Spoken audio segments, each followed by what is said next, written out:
வெளிப்படுத்தின விசேஷம் 3வது அதிகாரம் வசனம் 14 to 22 வரை அந்த அதிகாரம் முடிய நம்ம வாசிக்க கேட்போம். அப்போதையா சபையின் சகோதரருக்கு எழுத வேண்டியது என்னவெனில், உண்மையும் சத்தியமுள்ள சாட்சியும் தேவனுடைய சிருஷ்டிக்கு ஆதியமாய் இருக்கிற ஆமேன் என்பவர் சொல்லுகிறதாவது, உன் கிரியைகளை அறிந்திருக்கிறேன். நீ குளிரும் அல்ல அனலும் அல்ல.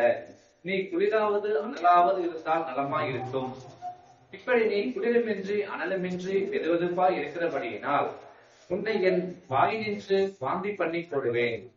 நீ நிர்வாக்கியம் உள்ளவனும் பரிதபிக்கப்படத்தக்கவனும் தரித்திரனும் குருடனும் நிர்வாணியமாய் இருக்கிறதை அறியாமல், நான் ஐஸ்வர்யவான் என்றும் திரவிய சம்பந்தன் என்றும் எனக்கு ஒரு குறைவும் இல்லை என்றும் சொல்லுகிறபடியால், நான் நீ ஐஸ்வர்யவானும்படிக்கு நெருப்பிலே புறமிடப்பட்ட பொன்னையும் நிர்வாணமாகிய அவலட்சணம் தோன்றாதபடிக்கு நீ உடுத்திக் கொள்வதற்கு வெண் வஸ்திரங்களையும் என்னிடத்திலே வாங்கிக் கொள்ளவும், நீ பார்வையடையும்படிக்கு உன் கண்களுக்கு கலிகம் போடவும் வேண்டும் என்று உனக்கு ஆலோசனை சொல்லுகிறேன்.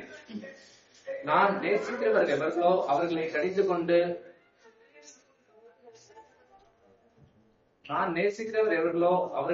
கடிந்து கொண்டு சிக்ஷிக்கிறேன். ஆகையால் நீ ஜாக்கிரதையா இருந்து மனம் திரும்பு. இதோ வாசற்படியிலே நின்று தட்டுகிறேன். ஒருவன் என் சத்தத்தை கேட்டு கதவை திறந்தால் அவனிடத்தில் நான் பிரவேசித்து அவனோட போஜனபானம் பண்ணுவேன், அவனும் என்னோட போஜனம் பண்ணுவான். நான் ஜெயம் கொண்டு என் பிதாவுனுடைய சிங்காசனத்திலே அவரோட கூட உட்கார்ந்தது போல ஜெயம் கொள்ளுகிறன் எவனோ அவனும் என்னுடைய சிங்காசனத்தில் என்னோட கூட உட்காரும்படிக்கு அருள் செய்வேன். ஆவியானவர் சபைகளுக்கு சொல்லுகிறதை காதுள்ளவன் கேட்க கடவன் என்று எழுது என்றார்.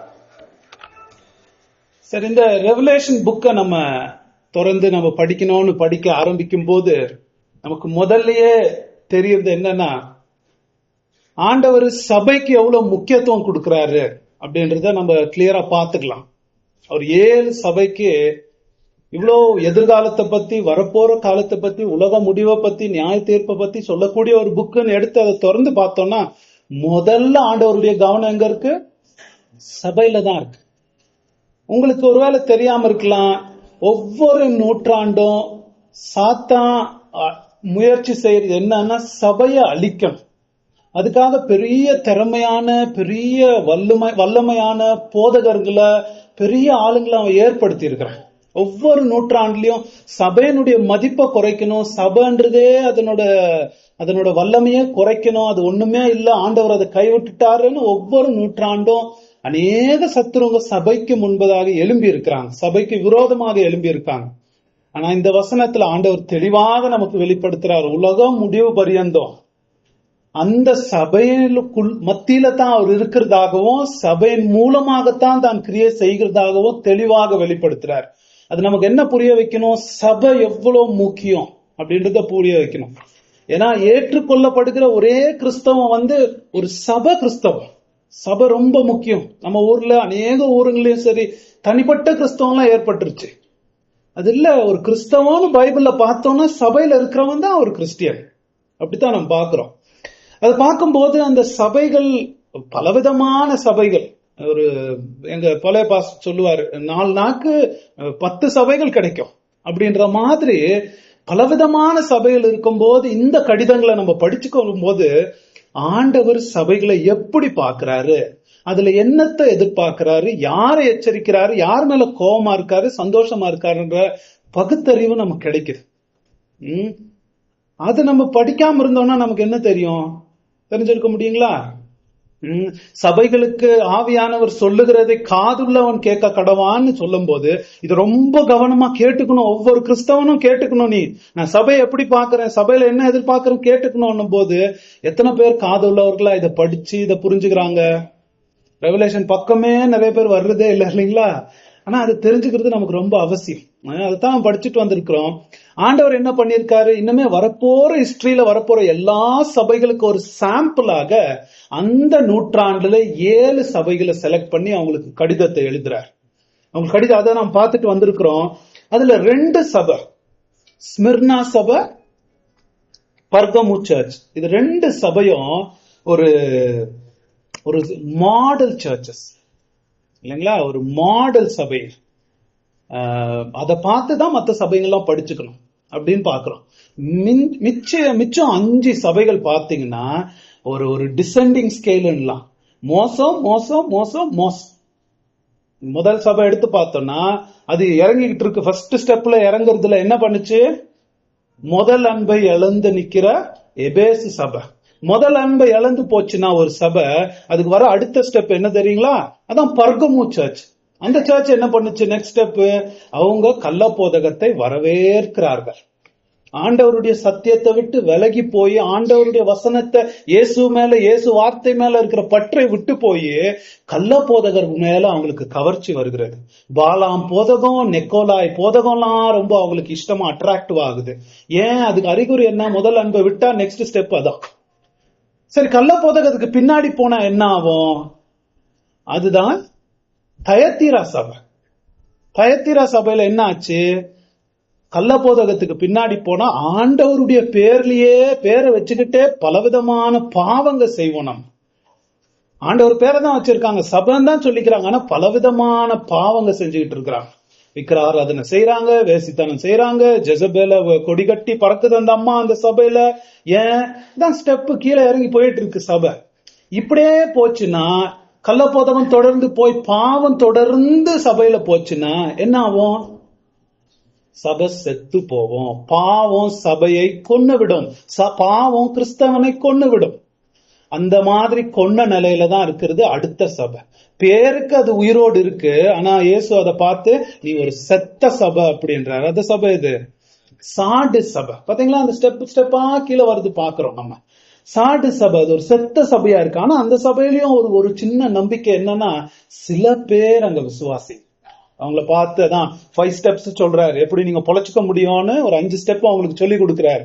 அதை பார்த்துட்டு இன்னைக்கு நம்ம பார்க்க போறோம். அது எல்லாத்துலயும் தரமட்டமா கீழே இருக்கிற சபை தான் நம்ம இன்னைக்கு பார்க்க போற சபை.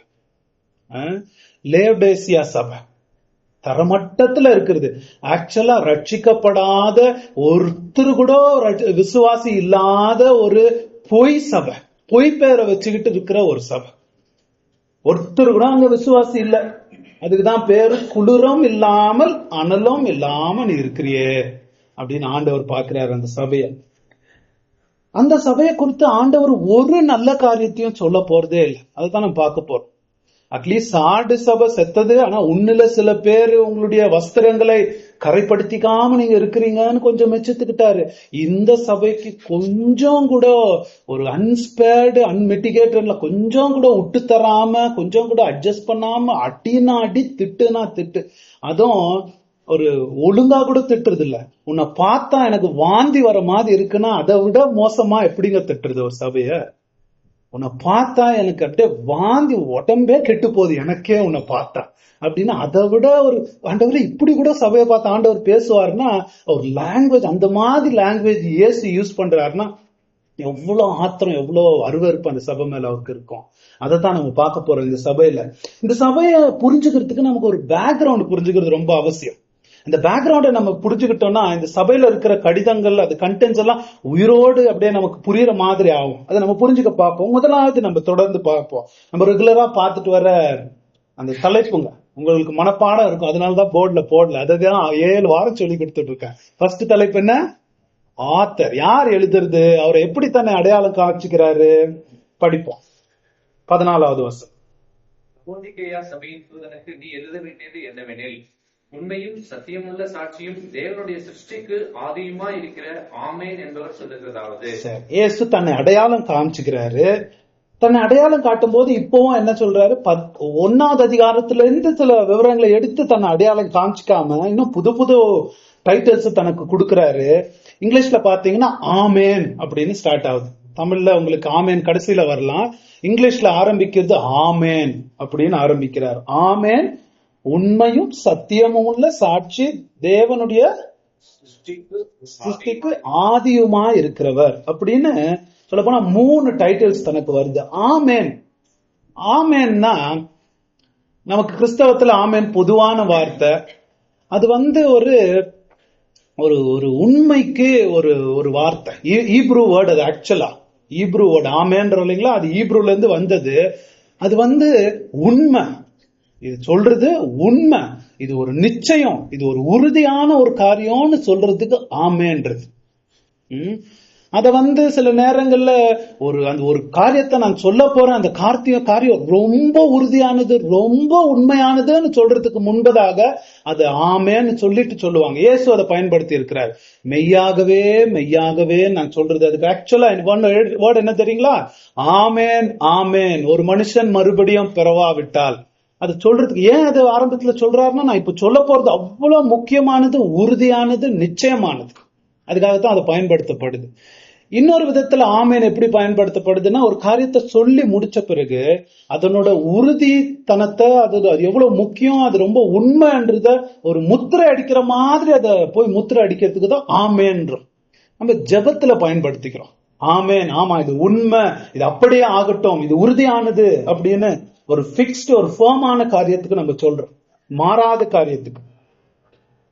இயேசு தனக்கு ஒரு பேரை ஆமேன்றாருங்க. பைபிளே தான் அப்படி சொல்லப்படுது. தன்னுடைய பேர் ஆமேன் அப்படின்றார். எப்படி தன்னை ஆமேன்ன்றார்னா, ஐசாயால கடவுளுக்கு பேர் ஆமேன் 65:16 நீங்க போய் படிச்சுக்கலாம் வீட்டுல. 65:16 I am the God of ஆமேன் வருது. ஏன் காட் ஆஃப் ஆமேன் ஆண்டவர் ஏன் கூப்பிட்டுக்கிறாரு? பழைய ஏற்பாட்டுல தனக்கு பேரை ஆண்டவர் யெகோவா தனக்கு பேரை வச்சிருந்தத இயேசு தனக்கு எடுத்துக்கிறாருங்க. அதுல முதலாவது என்ன படிச்சுக்கிறோம்?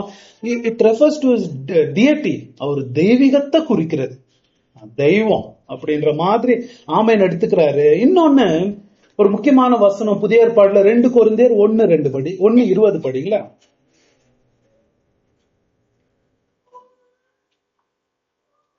ஒரு முக்கியமான சத்தியம் அதுல இருக்கு. இயேசுக்கு ஏன் ஆமேன் என்று பெயர் வருகிறது? ஞானி எங்கே? வேதபாரகன் 2 கொரிந்தியர் 1 படிக்கிறீங்க நினைக்கிறேன். எங்களால் தேவனின் மகிமை உண்டாகுவது தேவனுடைய வாக்குத்தத்தங்கள் எல்லாம் இயேசு கிறிஸ்துவுக்குள் ஆம் என்றும் அவருக்குள் ஆமேன் என்றும் இருக்கிறதே. தேவனுடைய வாக்கு தத்தங்கள் எல்லாமே யாருக்குள்ள ஆம் என்றும் ஆமேன் என்றும் இருக்கிறது?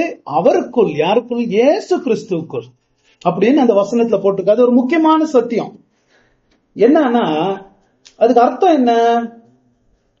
ஆண்டவர் கொடுத்த எல்லா ப்ராமிசஸ், பழைய ஏற்பாடுலயும் சரி புதிய ஏற்பாடுலயும் சரி, ஆண்டவர் கொடுத்த எல்லா ப்ராமிசஸ், எல்லா உடன்படிக்கையும் யாருக்குள்ள உறுதிப்படுத்தப்படுகிறது, யாருக்குள்ள நிறைவேற்றப்படுகிறது அப்படின்னா, இயேசுவும் அவருடைய கிரியையிலையும் தான்.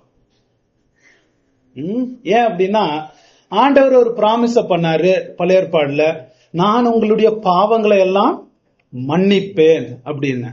ஆனா அந்த வாக்குத்தத்தம் இயேசுவும் இயேசுடைய சிலுவை மரணம் இல்லைன்னா ஆண்டவர் அதை நிறைவேற்றவே முடியாது இல்லைங்களா? அதனால ஆண்டவர் கொடுத்த வாக்கு தத்தங்கள்லாம் யாருடைய பணியையும் அடங்கியிருக்கு? இயேசு அடங்கியிருக்கு. கடவுளுடைய சகலவிதமான மனுஷனுக்கு கொடுத்த வாக்கு தத்தம், நான் உன்னை அன்பு செய்யறேன், உனக்கு கிருபை கொடுக்கறேன், உன்னை ரட்சிக்கிறேன், உன்னை பரலோகத்துக்கு கொண்டு போறேன், உனக்கு இரக்கம் செய்யறேன், எல்லா ப்ராமிசஸும் இயேசுக்குள்ளதான் அடங்கி இருக்கிறது. இயேசுக்குள்ள ஆம் என்றும் ஆமேன் என்றும் இருக்கிறது. அப்படின்றதுக்காகத்தான் இந்த வசனத்துல பாத்தீங்கன்னா, அவருக்கு பேர் தேவனுடைய ஆமேன் அப்படின்னு நம்ம பார்க்கிறோம். அதனால தேவன் திட்டமிட்ட சகல காரியங்களும் இயேசுக்குள்ளதான் ஆமேன் பெறுகிறது அப்படின்னு நம்ம பார்த்த உடனே, இதுல ஒரு காரியம் பயன்பாடுக்கு நம்ம படிச்சுக்கணும். நம்ம சபையில நம்ம ஜெபம் பண்ணும்போது, நம்ம முடிக்கும் போது நம்ம எல்லாம் என்ன சொல்லணும்? ஆமேன் அப்படின்னு. ஆனா சில பேர் என்ன சொல்றது, சில பேர் அப்படியே ஆமேன்னு முழுங்கிருவாங்க. ஆமேன் அப்படின்னு கேட்க பக்கத்துல உட்கார்றவங்களுக்கும் கேட்காது. அது ஒரு கெட்ட பழக்கம். ஏன்னா நம்ம ஜெபம் பண்ணும்போது இயேசுடைய பேராக சொல்லப்படுகிறது. சபையாக நம்ம ஜெபம் பண்ணும்போது நம்ம எல்லோரும் சேர்ந்து நம்ம அந்த ஜெபத்தை உறுதிப்படுத்தும் போது நம்ம என்ன செய்யணும்? நம்ம எல்லாரும் நம்மளால முடிச்சு ஒரே கத்தி ஊரே கேட்கணும்ன்ற மாதிரி கத்த வேண்டியது இல்ல. ஆனா முடிஞ்ச அளவுக்கு ஆமேன் அப்படின்னு நம்ம சொல்றது ரொம்ப நல்லது. அது ஜெபம் பண்றவங்களுக்கும் எல்லாம் என் ஜெபத்தை கேட்டாங்க, யாரும் தூங்கிடலன்ற ஒரு ஒரு உற்சாகம், ஒரு ஆறுதல் அவங்களுக்கு இருக்கும். அவர் கஷ்டப்பட்டு சிங்காசனத்தை நோக்கி ஜெபம் பண்ணுவாரு. இங்கெல்லாம் சத்தம் வந்துச்சா இல்லையான்னு தெரியுது, தப்பு அது. எல்லாரும் ஆமேன்றது உறுதியா இயேசுடைய பேரை சொல்லப்பட்டிருக்கு. நம்ம செய்யற ஜெபங்கள் கேட்கப்படுற ஜெபங்களா இருக்கணும்னா நம்ம எல்லாரும் அதுல சேர்ந்துக்கணும். அது மாத்திரம் இல்லாம ஒரு நம்ம பேப்டிஸ்ட்ல நம்ம அது பொதுவா பாக்குறோம், ஒரு வசனங்க நம்ம மெசேஜ் கேட்கும் போது ஏதாவது நமக்கு ஏற்றபடி ஆண்டவர் நம்மகிட்ட பேசி இருக்கிறாரு, ஏதாவது உண்மையா அங்க சொல்லப்படுதுன்னும் போது அதை நம்ம அங்கீகரிக்கிறோம் போது நம்ம ஆமேன்னு சொல்லலாம். அதை பத்தி தப்பு இல்லை. இது பெண்டகாஸ்ட்ல அல்லேலூயா அல்லேலூயான்னு கத்திக்குவாங்க, நம்ம ஆமேன்னு சொல்றத பத்தி தப்பு இல்லை. அது ஒருவேளை உங்களுக்கு ஒரு வினோதமா இருக்கலாம், நம்ம சபைகள்ல சொல்றது உண்டு. அது சொல்லும் போது என்ன ஆகுது, நடத்துறவங்களுக்கும் ஓகே, எல்லாம் கேக்குறாங்க, எல்லாம் புரியுது அவங்களுக்கு அப்படின்னு. நான் அடிக்கடி நின்று என் மெசேஜ்ல நான் கேட்கறது உண்டு, உங்களுக்கு புரியுதுங்களா, உங்களுக்கு புரியுதுங்களா, உங்களுக்கு புரியுதுங்களான்னு. ஏன் ஒரு ரெஸ்பான்ஸும் இருக்கிறது இல்லை. அதனால ஆமேன்னு சொல்றது நல்லது இல்ல, அமைதி ஆமேன் ஆமேன்னு சொல்றது அது நல்லதுதான், அது ஒண்ணும் தப்பு இல்லை. அது நம்ம ஒரு பயன்பாடா நம்ம பாத்துக்கணும்னு நினைச்சேன். சரி, அடுத்ததாக தனக்கு என்ன பேர் சொல்றாரு, உண்மையும் சத்தியமும் உள்ள சாட்சி. தேவன் இயேசு தேவனுடைய வாக்குத்தத்தங்கள் எல்லாம் ஆமேன் ஆக்குறது மாத்திரம் இல்லாம உண்மையும் சத்தியமும் உள்ள சாட்சி அப்படின்றார். அவர் ஒரு ஒரு டைமும் இயேசு பேசும்போது அவர் தேவனுடைய ஆமேன் மாத்திரம் இல்ல, அவரே ஒரு டைம் பேசும்போது அவர் பேசுற ஒவ்வொரு வார்த்தையும் உண்மையும் சத்தியமும் உள்ளது. அது எந்த அளவுக்கு சத்தியம் உள்ளதுன்னா, அவர் பேசுற ஒவ்வொரு வார்த்தையும் தேவ வார்த்தை. ஏன் அவருக்கு பேரே தேவ வசம் இல்லைங்களா? உண்மையும் சத்தியமும் உள்ள சாட்சின்னு தன்னை அடையாளம் காட்டுறாரு. ஏன் இப்படி தன்னை அடையாளம் காட்டுறாரு? இந்த சபைக்கு ஏன் இப்படி தன்னை அடையாளம் காட்டுறாரு? நம்ம அதுக்கு சம்பந்தப்பட்ட அடையாளம் தானே அவர் காட்டுறது, நம்ம கேட்கணும். ஏன் இப்படி காட்டுறாருன்னா, இப்போ இயேசு அந்த சபைக்கு சொல்ல போற காரியம் அவங்களுக்கு பெரிய அதிர்ச்சி கொடுக்கிற ஒரு காரியமா இருக்க போது, அவங்கனால நம்பவே முடியாத காரியமா இருக்க போது, அத ரொம்ப ஆச்சரியப்பட போறாங்க. அதனால அவர் தன்னை இப்படி ஏன் அறிமுகப்படுத்துறாருன்னா, அவர் சொல்லுகிற காரியம் இப்பேற்பட்ட ஆமேன் உண்மையும் சத்தியம் உள்ள சாட்சி சொல்லுகிற காரியம், அவங்க தங்களை பத்தி என்னதான் நினைச்சிட்டு இருக்கலாம், தங்களை பத்தி எவ்வளவு பெருமையான எண்ணம் தான் இருக்கலாம், ஆனா இவரு அவங்கள பத்தி என்ன சொல்றாரு அதுதான் உண்மை, அதுதான் சத்தியம்ன்றத அவங்க உணரணும். புரியுதுங்களா? அதனால தான் அவர் பாக்குறது, அவருடைய அசஸ்மெண்ட் தான் உண்மை. நம்மள பத்தி என்னவோ நினைச்சுக்கலாம், அது பொருட்டே இல்ல. இந்த சத்தியமும் உண்மையுள்ள சாட்சி இவர் என்ன சொல்றாரு, தேவனுடைய ஆமேன் இவர் என்ன சொல்றாரு, அதை பொறுத்து தான் உங்களுடைய நித்தியமே இருக்க போகுது அப்படின்றது அவங்க உணரணும். ஏன்னா அவங்களுக்கு நம்பவே முடிய போறது இல்ல. என்னடா நம்மளை பத்தி என்னவோ நினைச்சிட்டு இருக்கோம், இவர் இப்படி சொல்றாரு நம்மள, அது நீ உன்னை பத்தி என்ன நினைச்சிட்டு இருக்கியோ அது பிரயோஜனம் இல்ல. இயேசு என்ன பத்தி என்ன சொல்றாரு, உண்மையும் சத்தியம் உள்ள சாட்சி என்ன பத்தி என்ன சொல்றாரு, அதுதான் நம்முடைய நித்தியமே முடிவு பண்ண போகுது. அதனால தான் தங்களுக்கு அப்படி அடையாளம் காமிச்சுக்கிறார். அவருடைய அசஸ்மெண்ட் ரொம்ப ஆக்யூரேட். அவங்கள எடை போட்டு அவங்க தங்களை ஏமாத்திக்கிட்டு இருக்கலாம், ஆனா அவங்கள கரெக்டா அவங்களுடைய மீட்கப்படாத நிலைமைய புட்டு வைக்கிறோன்றோம் இல்லைங்களா, அந்த மாதிரி நீட்டா அவங்களுக்கு சொல்றார். அதை அவங்க நம்பலாம். ஏன்னா இவர் சொல்றது ரொம்ப சத்தியமும் உண்மையுமா தான் இவர் பேசுவார். தப்பாவே சொல்ல மாட்டார், தப்பா எடை போட மாட்டார். அப்படி நம்ம பாக்குறோம். அது மாத்திரம் இல்லாம இந்த சபை இந்த நிலைமைக்கு போனதுக்கே காரணம் அவங்க சத்தியமும் உண்மையுள்ள சாட்சியா இல்லாம போனதுனால தான். அதுக்குதான் இந்த நிலைமைக்கு அவங்க போயிட்டாங்க. அதை குத்தி காட்டுற மாதிரி நான் சத்தியமும் உண்மையும் இருக்கிறதுக்காக செத்தே போனேன் இல்லைங்களா, அவர் அதுக்காக தான் செத்தே போனாரு. ஆனா அதுக்காக நீங்க வாழாம இருக்கிறீங்க, அப்படி இல்லாம ஒரு பயங்கரமான சபையா இருக்கீங்க அப்படின்னு. சரி, மூணாவது தனக்கு இருக்கிற டைட்டில் என்ன, தேவனுடைய சிருஷ்டிக்கு ஆதியுமா இருக்கிறவர். தேவனுடைய சிருஷ்டிக்கு ஆதியுமா இருக்கிறவர். இங்கிலீஷ்ல எப்படி வருது, the beginning of the creation of God. அது டிரான்ஸ்லேஷன்ல கொஞ்சம் ப்ராப்ளம். எல்லாத்தையும் உண்டாக்குறதுக்கு முன்னாடி இயேசுவை உண்டாக்குனாருன்றது இல்ல அது அர்த்தம். எல்லாத்தையும் உண்டாக்குறதுக்கு இயேசு தான் ஊற்றா இருந்தாருன்னு அர்த்தம். எல்லாத்தையும் இயேசுவின் மூலமா தான் கடவுள் உண்டாக்குனாருன்னு தான் அர்த்தம். எல்லாத்தையும் சிருஷ்டித்தது, புது சிருஷ்டிப்பெல்லாம் வந்தது காரணம் யாரு, இயேசுவின் பவர் தான். அதுதான் அதுக்கு அர்த்தம். யோவான் தன்னுடைய முதல் சுவிசேஷத்துல எழுதும்போது ஆதியில வார்த்தை இருந்தது, தேவனோடு இருந்தது, அவர் மூலமா தான் சகலமும் உண்டாச்சுன்றார் இல்லைங்களா? அதே தான் இங்க சொல்றார். இதை ஏன் அவர் சொல்றாரு? இதை சொல்றதுக்கு நீங்க ஒரு பேக்ரவுண்ட புரிஞ்சுக்கணும். இந்த சபை லேடிசியா சபை ஒண்ணு இருக்கு. அதுக்கு ஒரு 5 மைல் தூரத்துல ஐராபோலிஸ்ன்னு ஒரு நகரம் இருக்கு. ஐராபோலிஸ். இந்த பக்கம் பாத்தீங்கன்னா இன்னொரு நகரம் இருக்கு, கொலோசி நகரம்னு ஒண்ணு இருக்கு. நம்ம சபை இதுல பைபிள்ல கொலோச பட்டணத்துக்கு எழுதின நிருபம் வருது இல்லைங்களா? அந்த பட்டணத்துக்கு பவுல் ஒரு நிருபத்தை எழுதினார். ஏன் நிருபம் எழுதினார் தெரியுங்களா? ஒரு நிருபம் எழுதினாரு. அவங்க ஒரு பயங்கரமான கள்ளப்போதகத்துல மாட்டி அழிய போறாங்க. என்ன அந்த கள்ளப்போதகம்னா, இயேசு தெய்வம் இல்ல, அவர் கடவுளால சிருஷ்டிக்கப்பட்ட ஒரு சிருஷ்டிப்பு அப்படின்னு அதை நம்பி அந்த வழியில போறதுக்கு ஆரம்பிச்சாங்க அவங்க. அதை தாக்கி அவர் எழுதினார். அதனாலதான் கொலோசு நிருபத்தையும் நம்ம படிக்கலாம். 1:15 படிங்களா? அதை தாக்கும்படிக்கு பவுல் அந்த வசனத்துல சொல்றாரு.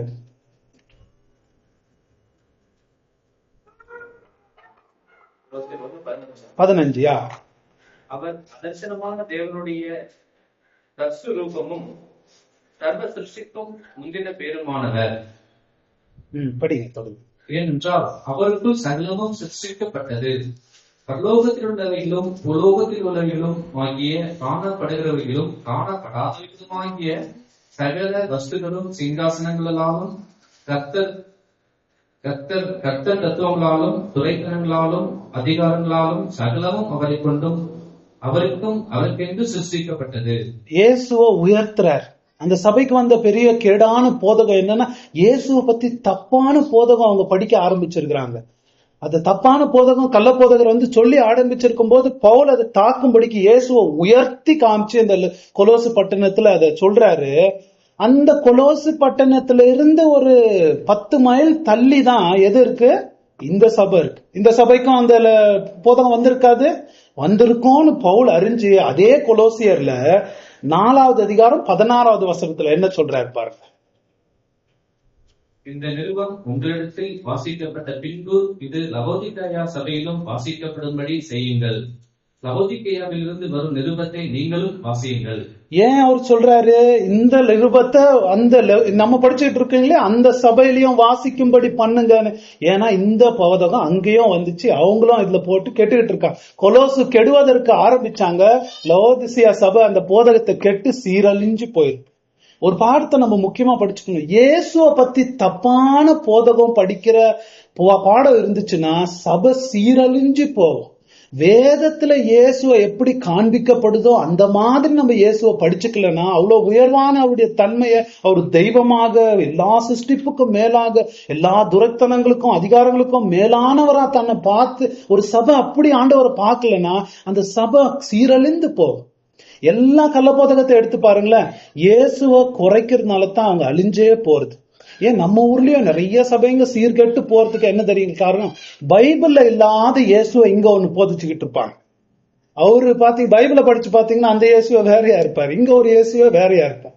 அப்படித்தான் அந்த சபை அப்படி கெட்டு போனது காரணம் அதான். அந்த சபை எப்படி இயேசுவை பத்தி தப்பான போதகத்தை கேட்டு குளிரும் இல்லாம அனரும் இல்லாம நிலைமையில போயிருச்சு. அதுக்கு ஒரு அறிமுகப்படுத்துற மாதிரி அதெல்லாம் அறிந்து தேவன் இந்த லெட்டர் எழுதுறாரு. முதல்ல நீங்க என்ன புரிஞ்சுக்கணும்? நான் தான் ஆமேன், நான் தான் உண்மையும் சத்தியமும் உள்ள சாட்சி. நான் யாருன்னு முதல்ல தெரிஞ்சுக்கங்க. எல்லாமே சிருஷ்டிக்கப்பட்டது என்னால. அவங்களுக்கு இப்ப பெரிய வாக்குத்தத்தங்கள்லாம் கொடுக்க போறாரு அவரு. அந்த வாக்குத்தத்தங்கள்லாம் அவர்னால நிறைவேற்ற முடியும்.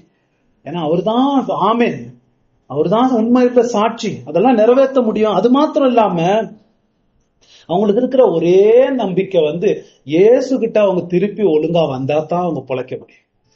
ஏன்னா சகலத்தையும் சிருஷ்டித்தவர் அவர் மாத்திரம் தான் இந்த செத்த சபைக்கு மறுபிறப்ப கொடுக்க முடியும், புது சிருஷ்டிகளா இவங்களை மாத்த முடியும். ஏன்னா எல்லாமே சிருஷ்டியானது அவர் மூலமாகத்தான். அவர் ஒண்டிதான் இந்த சபைக்கு நம்பிக்கை. அதனாலதான் தன்னை இந்த டைட்டில்ஸ்ல அவர் காட்டுறத நம்ம பார்க்கலாம். சரி, அந்த நகரத்தை பார்ப்போம் அடுத்ததாக. ஏன் இதை நம்ம இந்த டைட்டில்ஸ் 3 டைட்டில்ஸ் ஏன் பயன்படுத்துறாருன்னு பார்த்தோம். அந்த நகரத்தை பத்தி பார்க்கும்போது 4 விசேஷங்க அந்த நகரத்தை பத்தி நம்ம தெரிஞ்சுக்கணும். 4 விசேஷங்க. முதலாவது, அது அது ரொம்ப நீங்க ஞாபகத்துல வச்சிருக்கணும். அதை வச்சிருந்தாதான் இப்போ லெட்டர்ல என்ன சொல்றாருன்றது நமக்கு புரிய வரும். அந்த ஏன் ஆண்டவர் இந்த லெட்டரை இப்படி எழுதுறாருனாவே அந்த லெட்டரை எழுதுற விதத்திலேயே காட்டுறாரு. அவங்க ஊரை பத்தி, அவங்க சூழ்நிலையை பத்தி அவங்கள விட அதிகமா இவருக்கு தெரியும். அவங்களுக்கு தெரியும், கரெக்டா தெரியும். ஐயோ, நமக்கு தகுந்த மாதிரி பேசுறாரு ஆண்டவர் அப்படின்ற மாதிரி. அதனாலதான் இப்படி எழுதி இருக்கிறாரு. அவங்கள பார்த்து நீங்க தரித்திரரா இருக்கிறீங்க, குருடரா இருக்கீங்க, அப்புறம் நிர்வாணிகளா இருக்கிறீங்க அப்படின்ற. தரித்திர, குருட, நிர்வாணிகளா இருக்கிறீங்க அப்படின்னு சொல்றாரு. இது ஒரு பெரிய அதிசயம். ஏன்னா அந்த முழு ஆசியாலேயே ரொம்ப பணக்கார நகரம்னு எடுத்து பாத்தீங்கன்னா இந்த நகரம் ரொம்ப ஒரு லக்ஸரி, ரொம்ப பணக்கார ஐஸ்வர்யம் உள்ள ஒரு நகரம்னா இதுதான். அவங்கதான் அந்த முழு ஆசியாக்கே பேங்கிங் சென்டர்ஸ். பேங்க்ஸ் எல்லாம் இந்த நகரத்துல தான் இருக்கும். அவங்களுக்கு இருக்கிற நகரம் பாத்தீங்கன்னா ஸ்ட்ரீட்ஸ், பேலசஸ், மியூசியம், உள்ள போனீங்கன்னாவே அந்த லக்ஸரி பார்க்க முடியும். எப்படி இருக்கும், பயங்கரமா இருக்கும் அந்த ஊரு. அப்படிப்பட்ட நகரம். அது மாத்திரம் இல்லாம இவங்க எந்த அளவுக்கு இவங்க ஐஸ்வர்யவான்கள்னா, ஒரு வாட்டி ஒரு பூகம்பம் வந்து அந்த ஊரே அழிஞ்சு போச்சு. லவோடிசியா ஊரே அழிஞ்சு போன பிறகு அப்போ ரோம் அரசாங்கம் என்ன பண்ணுச்சு, உங்களுக்கு எல்லாருக்கும் அங்க இருக்கிற எல்லாருக்கும் ஹெல்ப் பண்றோம் அப்படின்னு, உங்களுக்கும் நாங்க ஹெல்ப் பண்றோம்னா இவங்க எந்த அளவுக்கு ஐஸ்வர்யானுங்கன்னா, ரோமுடைய உதவி எங்களுக்கு தேவையில்லை, எங்க கிட்ட இருக்கிறதுலயே நாங்க எங்க நகரத்தை கட்டிக்க முடியும் அப்படின்னு இவங்களே முதல் பூகம்பத்துக்கு முன்பதாக இருந்ததை விட இன்னும் அதிகமாக லக்ஸரியாக அந்த ஊரை திருப்பி கட்டினாங்க. இவங்களே கட்டினாங்க. இவங்க ஐஸ்வர்யவான்கள் மாத்திரம் இல்ல, அந்த ஐஸ்வர்யத்தை குறித்து ரொம்ப பெருமையும் அகங்காரம் உள்ளவர்கள். அவங்க ஐஸ்வர்யத்தை பத்தி நாங்க ரொம்ப பணக்காரன்றத உலகெல்லாம் பிரபலம் படுத்தணும்னு விரும்புறவங்க. அப்படிப்பட்ட ஒரு நகரம். அந்த அந்த குணம் அந்த சபையிலயும் வந்திருக்கிறத நம்ம பார்க்கலாம். அவங்க தங்களை பத்தி என்ன சொல்லிக்கிறாங்க, நான் ஐஸ்வர்யவான், எனக்கு ஒன்றும் குறையிலன்னு உன்னை பார்த்து சொல்லிக்கிறியா? அந்த சபை அப்படி சொல்லிக்கிட்டு இருக்கு. அதைத்தான் அவர் அங்க குறிக்கிறதா நம்ம பாக்குறோம். அடுத்ததாக அவங்களை குருடர்ன்ற, அவங்கள குருடரா இருக்கிறீங்க. ஏன் அதை சொல்றாருன்னா, அந்த ஊர்ல வந்து ஒரு மெடிக்கல் ஸ்கூல், நம்ம இந்த பர்கமோ ஊர்ல இருந்த மாதிரி ஒரு மெடிக்கல் ஸ்கூலு, அங்க ஒரு ஃபேமஸ் டாக்டர்ஸ் எல்லாம் இருப்பாங்க. அவங்க என்ன பண்ணுவாங்கன்னா, அவங்க ரொம்ப எல்லாம் சேர்ந்து ஒரு ரிசர்ச் பண்ணி ஒரு மெடிசனை கண்டுபிடிச்சிருக்காங்க. அதுக்கு பேர் ஒரு ஃபர்ஜியன் பவுடர்னு. அந்த மெடிசனை கண்ணு ப்ராப்ளம், கண்ணு இன்ஃபெக்ஷனு, கண்ணு சரியா தெரியலன்னா முழு ஆசியால சொல்லப்போனா முழு உலகத்தில இருந்தே எல்லோரும் வந்து அந்த ஊருக்கு வந்து அந்த மருந்தை வாங்கி கண்ணுல போடுவாங்க. அது கண்ணு நல்லா தெளிவா தெரியும். அது ரொம்ப ஃபேமஸ் அந்த ஊர். கண்ணு மெடிசன், மெடிக்கல் காலேஜ், ஐ ஹாஸ்பிட்டல் இருக்கிற மாதிரி அந்த ஊர் ரொம்ப ஃபேமஸ். அதுக்கு அடுத்ததாக அவங்கள நிர்வாணிகள்ன்றாரு. நிர்வாணிகன்னும் போது அந்த ஊர் வந்து டெக்ஸ்டைல் இண்டஸ்ட்ரீஸ்ல ரொம்ப ஃபேமஸ் ஆகும். அவங்க ரொம்ப விசேஷம் வந்து ஒரு பிளாக் கலரு ஒரு உள்ள அவங்க தைக்குவாங்களாம். ஃபுல்லா எல்லா ஆசியா ஃபுல்லா டிமாண்டா இருக்கும். அது ரொம்ப ஃபேமஸ். இதை யோசிச்சு பாத்தீங்கன்னா, ஒரு பேங்கிங்ல அவ்வளவு வசதி பொருந்திய ஒரு ஊரு, இந்த மெடிசன்ல எல்லாருக்கும் கண் திறக்கிற அளவுக்கு உதவி செய்யற ஒரு ஊரு, டெக்ஸ்டைல்ல பயங்கர ஃபேமஸான ஊரை போயிட்டு நீங்க தரித்திரர், நீங்க குருடர், நீங்க நிர்வாணிங்கன்னு சொல்லும் போது அவங்க பெருமையை எவ்வளவு அடிக்கிறதாக இருக்கும்ன்றத நம்ம உணர்ந்துக்கணும். கரெக்டா அதுக்கு தகுந்த மாதிரி ஆண்டவர் பேசுறாரு. ரொம்ப அதிசயமான காரியம். இன்னொரு ஒரு ப்ராப்ளமும் அவங்களுக்கு இருக்கு, அது அடுத்ததா பார்ப்போம். 3 காரியத்தை ஞாபகம் வச்சுக்கோங்க. இந்த சபைன்னு நம்ம பார்த்தோம்னா, அடுத்ததாக இந்த சபையை ஆரம்பிச்சவர் யாரு? பவுல் வந்து எபேசு சபையை ஆரம்பிக்கும் போது அங்க ஒரு மனுஷன் இருந்தாரு, எப்பாஃபிராஸ். அவர் வந்து கன்வெர்ட் ஆகி அவர் போய் தான் கொலோசு சபையும் இந்த சபையும் அவர் தான் ஆரம்பிச்சவர். அவர் நல்ல பக்திமான், நல்ல விசுவாசி, நல்லா அந்த சபையை ஆரம்பிச்சவரு. ஆனா என்ன ஆச்சு, போக போக இந்த போதகம், இயேசு கிறிஸ்துவ பத்தி தப்பான போதகம், அவர் கடவுள் இல்ல, அவர் ஒரு மனுஷன், அவர் சிருஷ்டிக்கப்பட்டவர் அப்படின்ற ஒரு போதகம் கொலோசு சபையை எப்படி கெடுக்க வந்துச்சோ, லோதிசேய சபையை முழுசா கெடுத்து அழிச்சு போட்டுச்சு. அந்த நிலையில தான் அவங்க பயங்கரமான நிலையில இருக்கிறாங்க. அடுத்ததாக நம்முடைய தலைப்புல என்ன வருது, அவங்களுக்கு வர புகழ்ச்சின்னு பார்த்தோம்னா 15வது வசனத்தை படி. உன் கிரியைகளை அறிந்திருக்கிறேன், நீ குளிரும் அல்ல அனலும் அல்ல, நீ குளிராவது அனலாவது இருந்தால் நலமா இருக்கும். எப்படி வருது பாருங்களேன், ஸ்ட்ராங் ஆரம்பிக்கிறாரு. புகழ்ச்சின்னு பார்த்தோம்னா ஒரு புகழ்ச்சியும் அல்ல. கவனிச்சு பாருங்க, எங்கேயாவது ஏதாவது புகழ்றாரன், உன் கிரியைகளை அறிந்திருக்கிறேன். அதான் என்ன, உன் கிரியைகள் என்ன காட்டுது? நீ குளிரும் இல்ல அனலும் இல்லாம இருக்கிற, அதான் காட்டுது. பயங்கரமா ஆரம்பிக்கும் போது உன் கிரியைகளை அறிந்திருக்கிறேன். ஏன் என்ன தெரியாத ஆண்டவருக்கு என் கிரியைகள் மட்டும்தான் தெரியுமா அப்படின்னா, ஒண்ணு தெரிஞ்சுக்கணும், நம்மளுடைய கிரியைகள் தான் நம்ம யாருன்னு நம்மள காட்டுறது. நம்மளுடைய ஆத்மீக வெளிப்பாடு நம்மளுடைய கிரியைகள் தான். நம்மளுடைய கிரியைகளை வச்சு நம்மளுடைய நிலைமையை நம்ம புரிஞ்சுக்கலாம். நம்ம கிரியைகள் நம்ம யாருன்றதை வெளிப்படுத்துது. அதுதான் நம்ம பாக்குறோம். பைபிள்ல எங்க பாரு நம்மள ஆண்டவர் எதனால நியாயம் தீர்ப்பாரு? நமக்கு எவ்வளவு நல்ல மனசு இருந்துச்சு, எவ்வளவு நல்ல குணம் இருந்துச்சு, எவ்வளவு நல்ல ஆண்டவருக்கு செய்யணும்னு இருந்தோம், எவ்வளவு துதிச்சோம், அதை வச்சு ஆண்டவர் நியாயம் தீர்க்க போறது. நியாய தீர்ப்பு எதை பொறுத்து இருக்கு தெரியுங்களா? கிரியைகள். ஒவ்வொரு மனிதனும் அவனுடைய கிரியைக்கு தக்கதாகத்தான் நியாய தீர்ப்பு வரப்போகுது. ஏன்னா நம்ம கிரியைகள் நம்மளுடைய ஆத்மீக நிலைய பிரதிபலிக்குது. இட்ஸ் வெரி இம்பார்ட்டன்ட், நம்ம கத்துக்கணும். அதனால நம்ம கிரியைகள்னால நம்ம ரட்சிக்கப்படுறது இல்ல, ஆனா நம்ம ரட்சிக்கப்பட்டிருக்கிறோமான்றது வெளிப்படுத்துறது நம்முடைய கிரியைகள். அதான் பாக்குறோம். அதனாலதான் யாக்கோபு சொல்றாரு, விசுவாசத்தை எதனால பார்க்கணும்? கிரியைகள்னால பார்க்கணும் அப்படின்னு. சரி, உன் கிரியைகளை நான் அறிவேன். என்ன காட்டுது உன் கிரியைகள்? உன் இருதயத்தை எனக்கு காமிக்குது, நீ எந்த நிலைமையில இருக்கிறன்னு எனக்கு காமிக்குதுன்னு பயங்கரமா. ஒரு மேனஸோடு கொஞ்சம் பேசுங்க நம்ம சொல்லுவோம். மேனஸோடுன்னா கொஞ்சம் மரியாதையா பேசுங்கன்னு. அந்த ஆண்டவர் மேனஸ் இல்லாம பேசுற மாதிரி நம்ம அப்படி சொல்லக்கூடாது. ஆனா அந்த அளவுக்கு அருவருப்பா அந்த சபையை திட்டுற அளவுக்கு பயங்கரமா திட்டுறாரு. 15-16 படிங்களா? இப்படி நீ புரிதலன்றி அனலமின்றி வெறுவெறுப்பா இருக்கிறபடினால் உன்னை என் வாய் என்று வாந்தி பண்ணி போடுவேன். உன் வாய் பாருங்களேன், பயங்கரமான லாங்குவேஜ். ஏன் இப்படி சொல்றாருன்னா, இதுக்கும் ஒரு பேக்ரவுண்ட் நம்ம புரிஞ்சுக்கணும். நான் சொன்ன மாதிரி அவங்க அந்த ஒரு நகரத்துல 3 நகரங்கள் இருக்கும். அவங்க எல்லாம் சிஸ்டர் சிட்டிஸ்ன்னுவாங்க. ஐராபோலஸ் ஒண்ணு, லியோடிசியா ஒண்ணு, இன்னொன்னு கொலாசி. இந்த ஐராபோலஸ்ன்ற ஒரு நகரத்துல என்ன இருக்கும்னா, ஒரு தண்ணீர் ஊற்றுன்னா ஸ்பிரிங்ஸ். நம்ம சொல்றோம் இல்லையா, தலை காவேரின்னு நம்ம ஒண்ணுவோம், அதுல இருந்தா நமக்கு ரிவர்லாம் வருது. அந்த மாதிரி ஒரு ஊற்று அங்க ஒரு ஃபேமஸ் ஊற்று இருக்கும். அது வர்ற தண்ணி ரொம்ப சூடா இருக்கும். அது வர்றது ஒரு நல்ல மினரல்ஸ் அது இதெல்லாம் சேர்ந்து ஒரு மெடிசினல் ஒரு நிலைமை இருக்கும். அந்த குற்றாலத்தெல்லாம் போய் உட்காந்துட்டு வந்தா உடம்புக்கெல்லாம் நல்லது, ஹெல்த்துக்குன்றோம் இல்லைங்களா? அந்த மாதிரி இந்த ஐராபோலஸ்ல ஒரு ஊற்று இருக்குதான். அங்க போய் உடம்பு வலி அந்த வலி இருந்தா அந்த போய் ஃபால்ஸ்ல உட்காந்து வந்தாங்கன்னா அவங்களுக்கு ரொம்ப நல்லா ஹெல்த் கிடைக்கும்.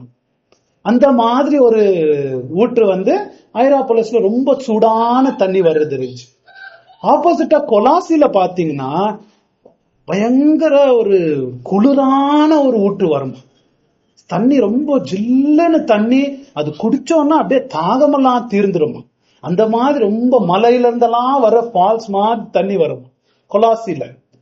ஆனா இந்த லியோடேசியால ஒரு ஊற்று இருக்கா, அது ஃபுல்லா கேஸ், கெமிக்கல்ஸ் எல்லாம் நிறைந்த ஒரு தண்ணி. அவ்வளவு பணக்காரு, அவ்வளவு வசதி இருந்தாலும் அவங்களுக்கு பெரிய அவமானம், கேவலம் என்னன்னா அந்த ஊருக்கு தண்ணி வசதி சரியா இல்லை. அதனால அவங்க எங்கெங்கயோ பைப்பெல்லாம் போட்டு பார்த்து அப்படியெல்லாம் போட்டு எடுத்துட்டு வந்தாலும் அவங்க ஊருக்கு சேர்ற தண்ணிய குடிச்சாங்கன்னா வாந்தி தான் எடுப்பாங்களாம். அதுல குளிரும் இருக்காது, அனலும் இருக்காம வாந்தி தான் வந்துரும். அவ்வளவு அருவருப்பா இருக்குமா தண்ணி. அவங்க யாராவது அந்த ஊர்ல போய் தங்க போனாங்கன்னா, தங்க போறதுக்கே பயப்படுறது எதுக்கு? தண்ணி குடிச்சாங்கன்னா வாந்தி தான் எடுத்துரும், கேரண்டி வாந்தி எடுத்துரும். அந்த மாதிரி காலைல பார்த்த மாதிரி மாறா தண்ணி மாதிரி இருக்கும், பயங்கரமா மோசமா இருக்கும் தண்ணி. அத ஒரு அடையாளமாக ஆண்டவர் இங்க பயன்படுத்துறாரு. அவங்களுக்கு அது புரியும். உங்க ஊரு தண்ணி குடிச்சா அவங்களுக்கு எப்படி வாந்தி வருது, அந்த ஃபீலிங் உங்களுக்கு தெரியுதா? வாந்தி எடுத்து படுத்துறீங்கல்ல, அந்த மாதிரி தான் இருக்கும் உங்களை நான் பார்த்தா. அவங்க நல்லா உரைக்கணும் அப்படிங்களா, நல்லா உரைக்கும். அதனால தான் அந்த உதாரணத்தை அவர் பயன்படுத்தி அவங்களுக்கு சொல்றாரு. ஆவிக்குரிய விதத்துல அந்த சபை இயேசுவ ஒரு வாந்தி எடுக்கிற அளவுக்கு செய்கிறது. சில சபைகள் ஆண்டவருக்கு கோபம் வர வைக்குது, சில சபைங்க ஆண்டவர் அழுவு கூட வச்சிருது இல்லைங்களா? எருசலேமை பார்த்து அவர் அழுதாரு. ஆனா இந்த மாதிரி ஒரு சபை ஆண்டவரையே ஒரு வாந்தி எடுத்தா உடம்பு சரியில்லைன்னா தானே வாந்தி எடுப்பாங்க. ஆண்டவரே உடம்பு சரியில்லாத அளவுக்கு சிக்கா மாத்தக்கூடிய ஒரு சபை இது பாருங்களேன்.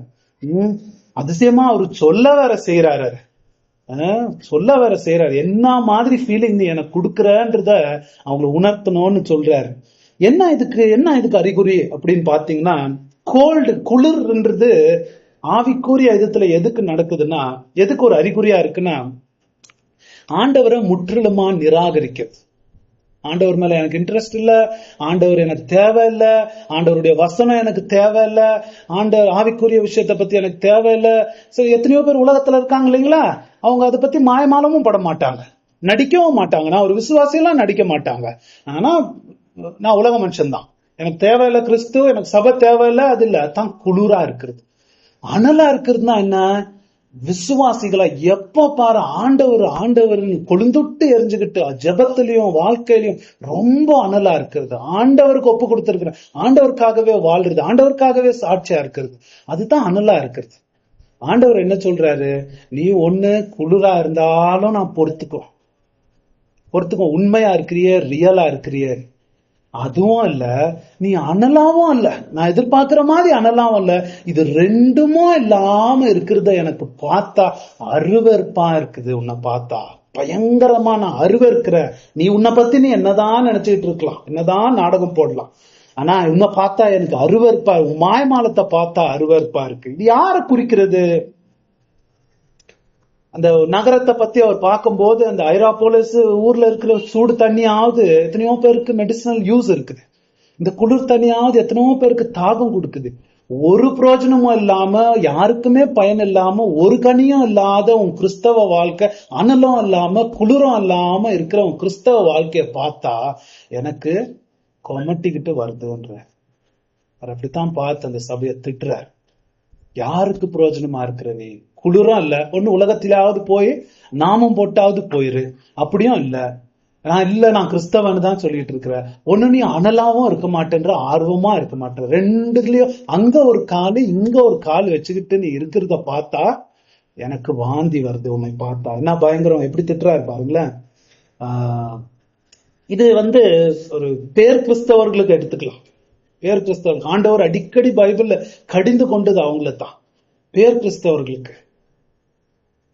அவங்க இந்துஸ் இல்ல, முஸ்லிம்ஸ் இல்ல, அவங்களுக்கு கிறிஸ்டியானிட்டி ரொம்ப பிடிக்கும், ஆனா அவங்க கிறிஸ்தவர்கள் அல்ல. அவங்களுக்கு சபை ரொம்ப பிடிக்கும், ஆனா உண்மையா ரட்சிக்கப்படலாம். இருக்கணும்னு விரும்புறாங்க, ஆனா அங்க ஒரு கால் இங்க ஒரு கால் நம்ம வச்சுக்கிட்டு தள்ளிட்டு போவோம் அப்படின்னு அவங்க விரும்புறாங்க. அப்படிப்பட்ட கிறிஸ்தவர்களை ஆண்டவர் இப்படித்தான் பாக்குறோம். இப்படித்தான் அவருக்கு தாங்க முடியாத வேதனை ஏற்படுது. மாயமாலக்காரர்களா பயங்கரமா இந்த உலகத்துல இருக்கும் போதே அவங்களை திட்டினார். மத்தேயு 7 அவங்களுடைய முடிவை பத்தி சொன்னார். கடைசி காலத்துல அவங்க வரப்போறாங்க, எத்தனையோ பேர் வரப்போறாங்க, ஆண்டவரே ஆண்டவரேன்னு சொல்ல போறாங்க. உன் நாமத்துல அது செஞ்சோமே, நான் அவர்களை அறியேன்னு நான் சொல்ல போறேன். இன்னொன்னு கூட திமோத்தியில பவுல் சொல்றாரு, பக்தியின் வேஷத்தை தரித்து கொண்டு அதனுடைய வல்லமையை மறுதளிக்கிறவர்கள். வேஷம் இருக்கும், ஆனா பக்தியின் வேஷம் இருக்கும், ஆனா அதோட வல்லமை அவங்க வாழ்க்கையில இருக்கவே இருக்காது. அப்படிப்பட்ட கிறிஸ்தவர்களை அவர் பார்க்கும் போது அவருக்கு இப்படித்தான் வருது அப்படின்றார். அதனாலதான் அவங்கள ரட்சிக்கிறது ரொம்ப, அவங்க ரட்சிப்புக்குள்ள வர்றது ரொம்ப கஷ்டம். ஏன் அப்படின்னா, ஒருவேளை குளிர், பாவத்தின் சில்லு தனத்தை நீ உணர்ந்து உன்னுடைய தேவையை உணர்ந்தாவது வயசுகிட்ட வந்தா, அந்த ஆயக்காரன் மாதிரி அவன் உணர்ந்து ஆண்டவரே நான் பாவின்னு வந்தானா ரட்சிப்பாரு. இவங்க குளிரும் இல்ல, ரொம்ப அனலும் இல்ல, நடுவுல இருந்துட்டு போயிடலாமான்னு பாக்குற ஒரு வாழ்க்கை. அப்படி இருக்கும்போது அவங்க ரட்சிப்புக்குள்ள வர்றது ரொம்ப கஷ்டம். அதுதான் ஆண்டவர் பார்த்து சொன்னாரு, வேசிகளும் ஆயக்காரர்களும் பரலோக ராஜ்யத்துல வர முடியும், இந்த பரிசேயருங்க வரவே முடியாது. அவங்களுடைய தேவை அவங்களுக்கு தெரியவே மாட்டேங்குது. பேர் கிறிஸ்தவர்களா அவங்க இருக்கிறது அது ஆண்டவருக்கு அப்படிதான் பாக்குறாரு, குளிரும் இல்லாம அனலும் இல்லாம. அவர்களை அந்த ஜனங்களுக்கு, அந்த ஊர்ல அவங்களுக்கு உணர்த்தணும் என்பதற்காகவே, உங்க ஊர்ல இருக்கிற தண்ணி உங்களுக்கு எப்படி என்ன மாதிரி ஃபீலிங் கொடுக்குது, அந்த மாதிரி தான் எனக்கு நீங்க ஃபீலிங். கொஞ்சம் கூட அக்கறை இல்லாம, ஒரு ஆவிக்குரிய காரியங்களை ஒரு அனல் இல்லாம நீங்க இருக்கிறது, உங்க நகரத்துல இருக்கிற தண்ணி மாதிரி தான் எனக்கு ஃபீல் ஆகுது அப்படின்றாரு. நம்ம ஒரு காரியத்தை யோசிச்சு பாருங்க, எந்த அளவுக்கு ஆண்டவருக்கு அருவருப்பு இருந்தா அப்படி பேசியிருப்பாருன்னு நம்ம சிந்திச்சு பார்க்கணும். ஒரு காரியத்தை எனக்கு பிடிக்கலன்ற, பிடிச்சுக்கல, அது எனக்கு அவ்வளவு இஷ்டம் இல்ல அப்படின்றோம். பார்த்தா கோவமா வருது, எனக்கு முஞ்செல்லாம் வயிறெல்லாம் எரியுது அப்படிலாம் நம்ம சொல்றோம். ஒரு காரியத்தை பார்த்தா நமக்கு வாந்தி வர மாதிரி இருக்குன்னா அது எந்த அளவுக்கு நம்ம அருவருப்பின் உச்சகட்டம் நம்ம சொல்றது இல்ல, அந்த அளவுக்கு அருவருக்கிறார். அந்த மாதிரி கிறிஸ்தவர்களை சபைகளை பார்த்து அதுதான் ஒரு பெரிய எச்சரிக்கையா அவங்களுக்கு சொல்றாரு. பயங்கர ஸ்ட்ராங் லாங்குவேஜ் ஆண்டவர் பயன்படுத்துறாரு. கொமட்டிக்கிட்டு வர மாதிரி நீங்க இருக்கிறீங்களே அப்படின்னு. இதுல ஒரு பாடத்தை நம்ம படிக்கணும். நம்ம ஆண்டவரை நம்மள எப்படி ஆண்டவர் பார்க்கிறார்? நம்ம குளிரா இருக்கிறோமா அனலா இருக்கிறோமா? நம்ம சோதிச்சு பார்க்கணும். நம்ம எப்படி இருக்கிறோம்?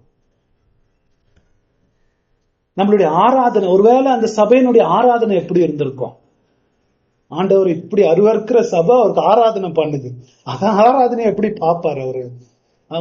பழைய ஏற்பாடுல இஸ்ரவேல் ஜனங்களை ஆராதனையை அவர் பார்த்து பயங்கரமா அருவருத்து, ரொம்ப கொஞ்சம் கூட ஒரு மேனர்ஸே இல்லாத மாதிரி பேச ரொம்ப ஸ்ட்ராங் லாங்குவேஜ்ல அவங்களை பிடிச்சி திட்டி இருக்காரு.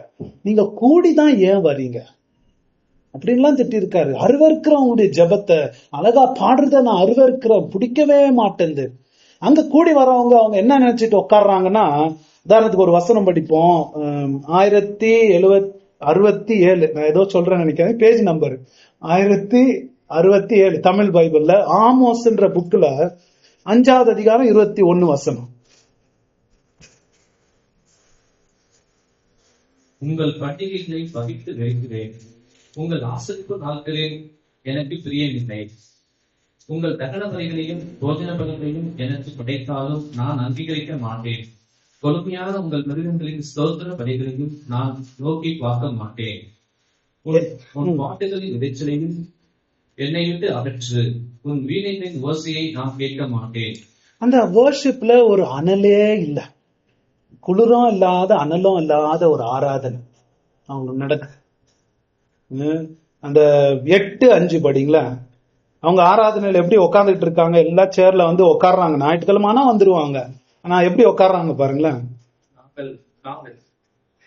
நாங்கள் மரத்தாரை துளைத்து சேக்கல் நிறையை அதிகமாக்கி கள்ள தராசினால் ரஞ்சித்து தரித்திர பணத்துக்கும் எளியவர்களை ஒரு ஜோடு பாதரட்சிக்கும் கொள்ளும்படிக்கு தானியத்தில் பதரை விற்கும்படிக்கும் நாங்கள் தவசம் விற்கத்தக்கதாக மாதத்திற்கும் நாங்கள் தானியத்தின் பண்டகசாலைகளை திறக்கத்தக்கதாக ஓய்வு நாளும் எப்போதும் முடியும் என்று சொல்லுகிறவர்களே இதை கேளுங்கள்.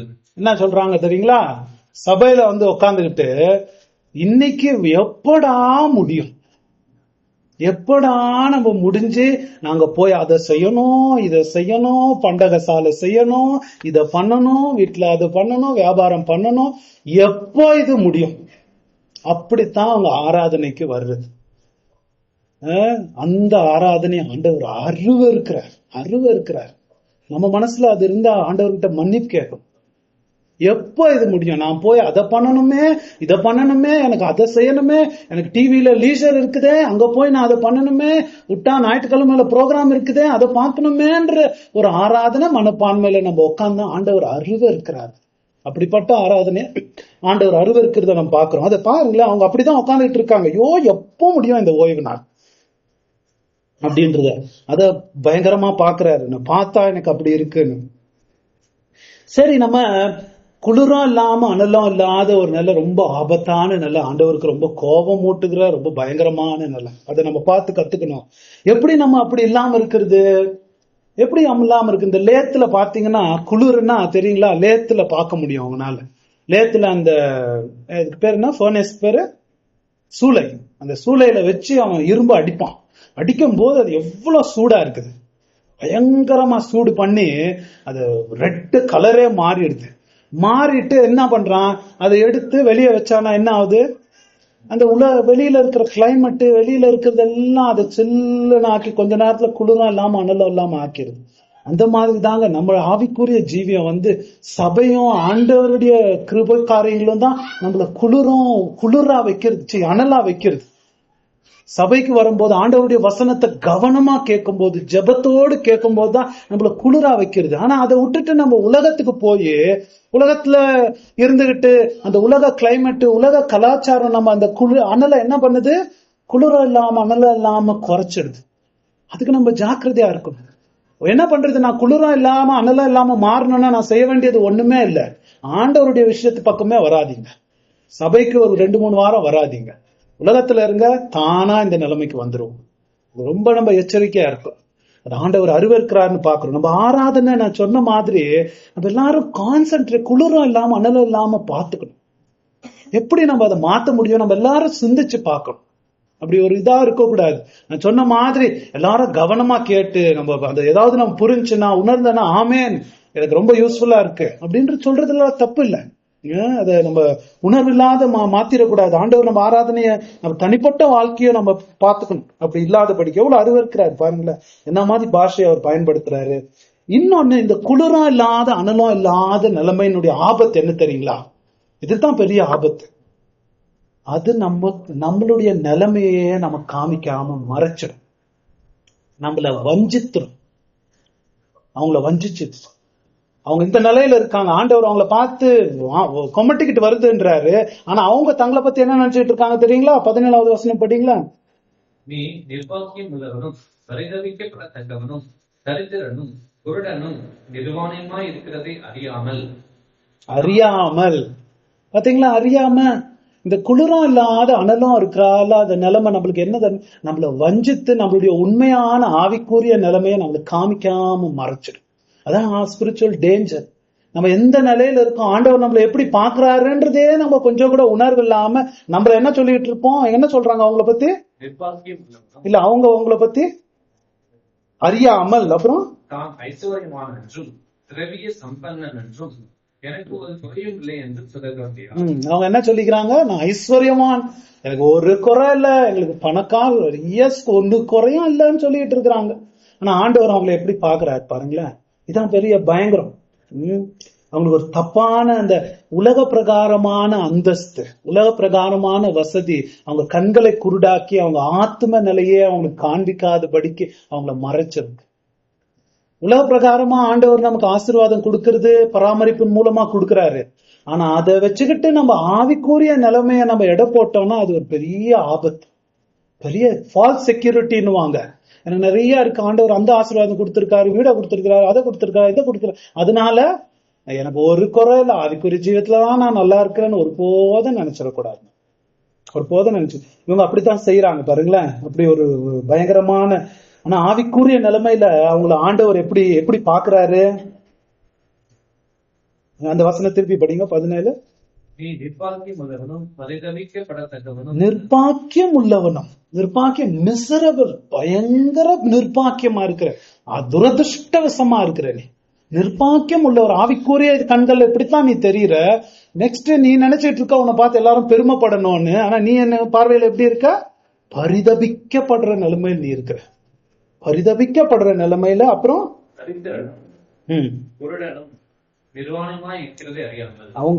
அவங்களுடைய ஆவிக்குரிய நிலைமைய அந்த 5 வார்த்தையில சொல்ற. என்ன பயங்கரம்! இதை விட பரிதபிக்க கூடிய நிலைமை என்னங்க இருக்க முடியும்? யோசிச்சு பாருங்க. ஒருத்தர் இருக்கிறாங்க, அவங்களுக்கு பிச்சைக்காரனா பிச்சைக்கார், ஒரு பைசா இல்ல, கடை ரொம்ப இருக்குது, ஆனா கடை ரொம்ப இருக்குது, கண்ணு அவங்களுக்கு தெரியல, அடுத்தது போடுறதுக்கு துணி கூட இல்லாம நிர்வாணமா நின்றுட்டு இருக்காங்க. அவங்கள விட பரிதபிக்க கூடியவங்க வேற யாராவது இருப்பாங்களா? அப்படித்தான் நீ இருக்கிற. நீ நினைச்சிட்டு இருக்கிற நீ ரொம்ப பெருமையா இருக்கிற. பரலோக பார்வையில எப்படி இருக்கிற தெரியுமா? நீ கோடிக்கணக்கான கடன்பட்ட பிச்சைக்கார மாதிரி, பெக்கர் மாதிரி இருக்கிற, குருடு, ஒண்ணுமே தெரியாம, எல்லாம் தெரியும் நினைச்சிட்டு இருக்க, ஒண்ணுமே தெரியாம இருக்கிற நீ. 3வது நிர்வாணியா இருக்கிற. அதனால தான் நீ குளிரும் இல்லாம அனலும் இல்லாம இருக்க. அதான் திட்டுறாரு. அவங்களுடைய ஆவிக்குரிய நிலைமைய சொல்றாரு, பரிதவிக்கிற நிலைமை. அவங்களுக்கு அதுல இருக்கிற பெரிய ஆபத்து, வேர்ஸ்ட் என்ன தெரியுங்களா? இப்படித்தான் நான் இருக்கிறேன், இத கூட நான் தெரியாம இருக்கிறது தான் ஆபத்து. அதை விட மோசமான, இப்படித்தான் நான் இருக்கிறேன், ஒரு பிச்சைக்காரன் இருக்கிறான்னு வச்சுக்குவோம், இந்த உலகத்திலேயே பெரிய பணக்காரன் நான் நினைச்சுக்கிட்டு இருக்கான்னு வச்சுக்குவோம். ஆனா போடுறதுக்கு அவனுக்கு துணி இல்ல, அவனுக்கு கண்ணு தெரியல. அப்படி இருந்தா எவ்வளவு பரிதபிக்க கூடிய ஒரு நிலைமை. அப்படித்தான் இருக்கு. ஆனா ஒன்றும் எனக்கு குறை இல்லை. எத்தனை சபைகள், எத்தனை கிறிஸ்தவர்கள் இப்படி இருக்கிறாங்க. உலக பிரகாரமான வசதிகள் அவங்க கண்களை குருடாக்கி போடுகிறது. ஆண்டவருடைய பார்வையில இப்படித்தான் இருக்கிறாங்க. இதாங்க பெரிய ஆபத்து அந்த சபைகளுக்கு. நான் சில சபைகளை போயிருக்கிறேன். அந்த போதகருங்கெல்லாம் டக்ஸிடோ தான் போடுவாங்க. டக்ஸிடோன்னா தெரியுங்களா? சூட்லயே டாப் மோஸ்ட் சூட் டக்ஸிடோன்னுவாங்க. ரொம்ப கிராண்டா இருக்கும் அந்த சூட்டு. அதுதான் போடுறது. அந்த டெக்கரேஷன் எல்லாம் பாத்தீங்கன்னா ஸ்டேஜ்ல பிச்சுக்கிட்டு போகும், பயங்கரமா இருக்கும். அங்க போய் உக்காந்தீங்கன்னாவே அங்க எல்லாம் செய்யறதே வெளிப்பிரகாரமான ஒரு இம்ப்ரெஷனை, ஒரு பார்வையை ஏற்படுத்தணும். அதான் அந்த சபையினுடைய நோக்கம். வெளிப்பிரகாரமா பார்க்கும்போது அந்த மாதிரி இடங்களுக்கு ரொம்ப போயிட்டு வரவங்களுக்கு என்ன ஆகும் தெரியுங்களா? அதை தாண்டி உண்மையான ஆவிக்குரிய நிலைமைய பார்க்கிற பார்வையே போய் குருடாய் போயிடுவாங்க. அந்த மாதிரி இடத்துல இருக்கிறவங்க ஆத்மீக காரியத்தை பார்க்கவே முடியாது. இம்ப்ரெஷன் தான். அது எப்படி இருக்கு, இது எப்படி இருக்கு, அதான் குருடாக்கி போடுறது. சரி, அவங்களுக்கு கொடுக்குற அட்வைஸை நம்ம பார்த்து முடிப்போம். அவங்களுக்கு அறிவுரை கொடுக்குற அவ்வளவு இறக்கமுள்ள தேவன், அவ்வளவு உங்களுக்கு படிங்களேன் என்ன சொல்றாருன்னு பார்ப்போம். நான் நீ ஐஸ்வர்யமாகும்படிக்கு நெருப்பிலே சுடப்பட்ட பொன்னையும் உன் நிர்வாகமாகிய அவலட்சணம் தோன்றாதபடிக்கு நீ நிறுத்திக் கொள்வதற்கு வெண் வஸ்திரங்களையும் என்னிடத்திலே வாங்கிக் கொள்ளவும். என்னிடத்தில் வாங்கிக்கொள், கம் அண்ட் பை, என்கிட்ட வாங்கிக்க அப்படின்றாரு. எவ்வளோ அவரை பார்த்து வாந்தி வருது, அவங்கள பார்த்தா வாந்தி வருது, அவங்கள போட்டு நசுக்கி சுக்குநூறு ஆக்கியிருக்கலாம் இல்ல? தெய்வம் என்னையே இந்த அருவருக்கிற அளவுக்கு என்ன பண்ணி வச்சிருக்கிறீங்களேன்ற மாதிரி அவங்கள போட்டு அழிச்சிருக்கலாம். ஆண்டவருடைய கிருபை பாருங்களேன், ஆண்டவருடைய இறக்கம் எவ்வளவு பொறுமையா அவங்களுக்கு ஒரு அட்வைஸ கொடுக்குறாரு. சபை ஃபுல்லா மாயமாலக்காரங்க நிறைந்திருக்காங்க, அவங்கள பார்த்து ஒரு அட்வைஸ் கொடுக்குறாரு, என்கிட்ட வாங்கிக்க. ஏன் வாங்கிக்கன்ற பாஷை யூஸ் பண்றாரு? By from me. ஏன்னா அந்த பாஷை தான் அவங்களுக்கு புரியும். ரொம்ப கமர்ஷியலா எப்ப பாரு வியாபார தன்மையா யோசிக்கிற ஜனங்களுக்கு என்கிட்ட வந்து வாங்கிக்க. நான் ஒரு புதுசா ஒரு வியாபாரி உங்க ஊருக்கு வந்திருக்கிற மாதிரி நீ என்கிட்ட வந்து வாங்கிக்க. நான் விக்கிறேன் அவங்ககிட்ட, என்கிட்ட வந்து வாங்கிக்க. இது வரைக்கும் நீ வாங்கிட்டு இருந்தியே அவங்க கிட்ட எல்லாம் நிறுத்து. அந்த சப்ளையர்ஸ் எல்லாம் யூஸ்லெஸ். உன்னுடைய தேவைகளை தான் அவங்க சந்திக்க முடியாது. நான் ஒருத்தர் தான் உன் தேவையை சந்திக்க முடியும். நான் ஒரு வியாபாரியா வந்திருக்கேன், என்கிட்ட நீ வாங்கிக்க. அந்த உங்க ஊர்ல இருக்கிற பேங்க்ஸ், உங்க ஊருக்குள்ள இருக்கிற ஹாஸ்பிட்டல்ஸ், அந்த டெக்ஸ்டைல் இண்டஸ்ட்ரி எல்லாம் உன்னுடைய நிலைமையை மாத்த முடியாது. உன்னுடைய அந்தஸ்து பெருமெல்லாம் மாத்த முடியாது. நான் மாத்திரம் தான் மாத்த முடியும். வா என்கிட்ட வாங்கிக்க. என்ன சொல்றாரு? என்ன வாங்கிக்கணும்? முதலாவது புடமிடப்பட்ட தங்கம். உலக ஐஸ்வர்யம், அழிய போற ஐஸ்வர்யத்தை நம்பி உன் நித்திய ஆத்மாவை அழிக்கிற நிலைமைக்கு போறிய, உண்மையான தங்கத்தை, புடமிடப்பட்ட தங்கத்தை நான் உனக்கு கொடுக்கிறேன். என்னது அது புடமிடப்பட்ட தங்கம்? விலை உயர்ந்த தங்கம், விலை மதிப்பிட முடியாத தங்கம். பைபிள் என்ன போட்டிருக்கு? பொன்னினால் விலை தங்கத்தை விட ரொம்ப பிரஷியஸ் பைபிள் எதை பற்றி போட்டிருக்கு? நம்முடைய விசுவாசம். 1 பேதுரு 1:17 தான் போட்டிருக்கு. faith more precious than gold. பொய்யான விசுவாசியா நாடகம் நடிக்கிறியே, உனக்கு உண்மையான விசுவாசமே இல்லையே. உண்மையான விசுவாசம் இல்லாம போய் மாயமாலமா நடிக்கிறீங்களே, ரட்சிக்கப்படாம நடிக்கிறீங்களே, என்கிட்ட வா, உண்மையான விசுவாசத்தை நான் கொடுக்கிறேன். தங்கத்தை விட பிரஷஸ் அது. உலகத்திலேயே புடமிடப்படுற தங்கம் அது. எத்தனை நான் கொடுக்கிற விசுவாசம், உனக்கு எத்தனை சோதனைங்க உபத்திரவங்க என்ன வந்தாலும் அந்த விசுவாசத்தை வந்து எடுக்கவே முடியாது. அது தங்கம் மாதிரி புடமிட்டுக்கிட்டே போகும். அந்த உண்மையான விசுவாசத்தை நான் கொடுக்கிறேன். ரெண்டாவது, நீ நிர்வாணியா இருக்கிற வஸ்திரத்தை நான் கொடுக்கிறேன். முதல்ல விசுவாசம் வந்த பிறகு ஆண்டவர் மேல விசுவாசிச்ச உடனே நமக்கு என்ன ஆகுது? இந்த பிளாக் உள்ளு டெக்ஸ்டைல் எல்லாம் நம்பிக்கிட்டு இருக்காத, இதெல்லாம் அழிய போகுது. ஒரு நாள் நியாய தீர்ப்புல நிர்வாணியா வந்து நீ நிக்க போற. உன் நிலைமைய நீ என்ன பண்ணணும்? நான் கொடுக்கிற வஸ்திரம். என்ன வஸ்திரம் அது? வெண் வஸ்திரம். வெண் வஸ்திரம் எதுக்கு அறிகுறி தெரியுங்களா? இயேசு கிறிஸ்துடைய நீதிமான் ஆக்குறது. ஒரு விசுவாசிச்ச பிறகு ஆண்டவர் அவருடைய நீதியை நமக்கு போத்துறார். அவர் வெண் வஸ்திரத்தை நமக்கு போதும் போது ஆவிக்குரிய நிர்வாணம் மறைந்து இயேசு மாதிரி கடவுள் நம்மளை பார்க்க ஆரம்பிக்கிறார். வெண் வஸ்திரத்தை நான் கொடுக்கிறேன், இயேசுடைய நீதி கொடுக்கிறேன். அடுத்தது, நீ பார்வை அடையும்படிக்கு உன் கண்களுக்கு கலிப்பம் போடவும் வேண்டும் என்று உனக்கு ஆலோசனை சொல்லுங்க. இந்த பவுடர் எல்லாம் வாங்கி நீ ஏமாந்து போறிய, உலகத்துக்கெல்லாம் பார்வை தர, நல்லா கண்ணு நல்லா இந்த உலகத்தை பார்த்து என்ன பிரயோஜனம்? நித்தியம் இல்லாத அநித்தியமான உலகத்தை நல்லா பாக்குறோம், கண்ணு நல்லா தெரியுதுங்க அப்படின்றதுனால என்ன பிரயோஜனம்? ஆத்ம கண்ணு தெரியவே மாட்டேங்குது. எத்தனை பேர் நம்ம ஊர்ல இருக்கிறாங்க, ஆத்ம கண்ணால பார்க்கவே முடிய மாட்டேங்குது. நான் உன் கண்ணை திறக்கிற அளவுக்கு, உண்மையான பகுத்தறிவை கொடுக்கிற அளவுக்கு, உன் கண்ணுனால வேதத்தை பார்த்தீங்கன்னா வேத வசனங்களுடைய அதிசயங்கள்லாம் பார்க்கும்படிக்கு ஒரு பார்வையை நான் கொடுக்குறேன். ஸ்பிரிச்சுவல் என்லைட்மெண்ட், ஸ்பிரிச்சுவல் பார்வை, ஆத்மீக பார்வை, ஆத்மீக உலகத்தை பார்க்கக்கூடிய, பரலோகத்தை பார்க்கக்கூடிய பார்வையை நான் கொடுக்கிறேன். இதெல்லாம் ரட்சிப்பின் கிஃப்ட்ஸுங்க. ரட்சிப்பின் பேக்கேஜா நமக்கு இதான் வருது. விசுவாசம் நமக்கு கிடைக்குது, தங்கத்தை விட பிரஷியஸ் ஆனது. ரெண்டாவது இயேசுடைய நீதி நமக்கு கிடைக்குது. அதனால நமக்கு ஒரு என்லைட்மெண்ட், புது பார்வையா பார்க்க ஆரம்பிக்கிறோம். நம்மள பாவியா பார்க்க ஆரம்பிக்கிறோம். வேத வசனம் எல்லாம் நமக்கு புரிய ஆரம்பிக்குது, கண்கள் எல்லாம் தெரிய ஆரம்பிக்குது. ஸ்பிரிச்சுவலா முதல் பார்த்த மாதிரியே இல்ல, எல்லாம் வித்தியாசமா நமக்கு தெரியுது, எல்லாம் புதுசா மாறுது. அதைத்தான் கொடுக்கிறேன்றாரு அவர். உங்களுக்கு இப்படி இருக்கிறீங்களே பயங்கரமா. அவங்க எது குறித்தெல்லாம் பெருமை பாராட்டிக்கிட்டு இருந்தாங்களோ அதெல்லாம் டூப்ளிகேட்ன்றார்.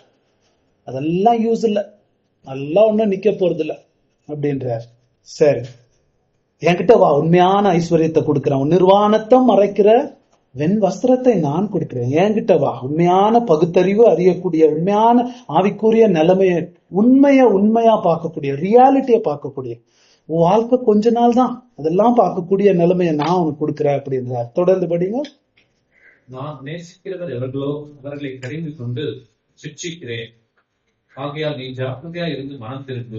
சரி, அவங்களுக்கு ரொம்ப கடினமா தான் பேசினாரு ஒரு விதத்துல பார்த்தா. ஏன் கடினமா ஆண்டவர் பேசுறாரு? ஏன் கடினமா பேசுறாரு? நிறைய இடங்கள்ல ஆண்டவர் கடினமா, எசேக்கியேல், ஐசா எல்லாம் படிச்சீங்கன்னா தலையே சுத்திரும் உங்களுக்கு. ரொம்ப கொடுமையா பேசுவார், ரொம்ப ஒரு இதா பேசுவார். ஏன் அப்படி பேசுறாரு? ஏன்னா அவங்கள படால் அடிச்சா தானுங்க எந்திரிப்பாங்க. சில டைம்ல தூங்கினா தூக்கம், கோமால இருக்கிறவங்களுக்கு அந்த ஷாக் ட்ரீட்மெண்ட் கொடுத்தா தானே எந்திரிக்க முடியும் சில பேருக்கு. அந்த மாதிரி ஷாக் ட்ரீட்மெண்ட் கொடுக்கறதுக்கு தான் இப்படி பேசினார். ஆனா அன்பு இல்லாம அவர் பேசல. ஏன் இந்த மாதிரி சபைகள் மேல ஆண்டவருக்கு அன்பு இல்லையா?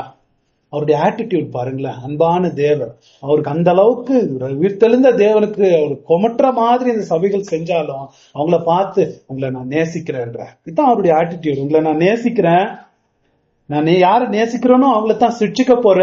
அந்த நேசம்ன்றது ஒரு அகாப்பே நேசம்ன்றது இல்ல. அகாப்பேன்றதுனா அன்கண்டிஷனல் லவ், உலகம் உண்டாவதுக்கு முன்பதாக உங்களை நேசிச்சேன் அந்த நேசம் இல்ல. ஒரு பாசம், ஒரு பிலியோன்ற ஒரு வார்த்தை, இது வேற. இதுக்கு பிலியோன்ற எல்லா உலகத்தை அவர் இவ்வளவாய் அன்பு செய்து தன்னுடைய ஒரே பேரன குமார்த்தான், அந்த வார்த்தை வருது. அந்த சபைகள் ஆண்டவர் நேசிக்கத்தான் செய்யறாரு, அதனால்தான் அவங்களை சிட்சிக்கிற. அதனால நீ என்ன செய்யணும்? ரெண்டு இன்ஸ்ட்ரக்ஷன் கொடுக்கிறார், ரெண்டு தான் நீ செய்யணும். ஜாக்கிரதையா இரு, அப்புறம் மனம் திரும்பு. ஜாக்கிரதையா இருந்து மனம் திரும்பு. ஜாக்கிரதையா இருந்தா என்ன? இனிமே ரொம்ப உஷாரா இருந்துக்க அப்படின்னா இல்ல. ஜாக்கிரதை இங்கிலீஷ்ல என்ன வருது தெரியுமா? பி ஜெல்லஸ், அனலா இருன்னு அர்த்தம். ஜெல்லஸ்னா பட்சிக்கிற வைராக்கியத்தோடு ஜெல்லஸா இரு. என்ன நடக்க போது, ஆத்ம நிலை என்னன்னு தெரியுதா? சீக்கிரம் நரகம் சீக்கிரம் வாழ்க்கை முடிய போதே, மரணம் வரப்போதே, நியாய தீர்ப்பு வரப்போதே. நரகம் வந்துச்சுன்னா அழுகையும் புலம்புதலும். ஏன் அழுகையும் புலம்புதலும்? இன்னும் ஒரு நிமிஷம் கூட என்னால தாங்கவே முடியாதுன்னு தான் வெயிலிங் அண்ட் வீப்பிங் இருக்க போகுது. அதுக்கப்புறம் என்ன இருக்க போகுது? பற்கடிப்பு இருக்க போகுது. ஏன் பற்கடிப்பு? இதை நித்தியமெல்லாம் தாங்கணுமேன்றதுக்காக பற்கடிப்பு இருக்க போகுது. அந்த மாதிரிலாம் வரப்போதே நித்திய இத நீ என்ன நினைச்சுக்கிட்டு இருக்கிற? நான் அந்தஸ்து உள்ளவன், ஐஸ்வர்யம் இல்லை, எனக்கு ஒரு குறை இல்லைன்னு என் பார்வையில் இப்படி இருக்கிறியே, நான் தான் ஆமேன் உண்மை உள்ள சாட்சி, என் பொறுத்து தான், என்னுடைய முடிவு தான், நான் திறந்தாதான் பரலோகத்துக்கு போக முடியும். நீ என் பார்வையில நீ இப்படி இருக்கிறியே, எப்ப நீ மாற போற? இன்னமே தீவிரம் கொள்ளு, இன்னமே அனல் கொள்ளு. யோசிச்சு பாரு. நம்ம அனல் ஆகணும்னா என்ன செய்யணும் தெரியுங்களா? நித்தியத்தை யோசிச்சு பார்க்கணும்.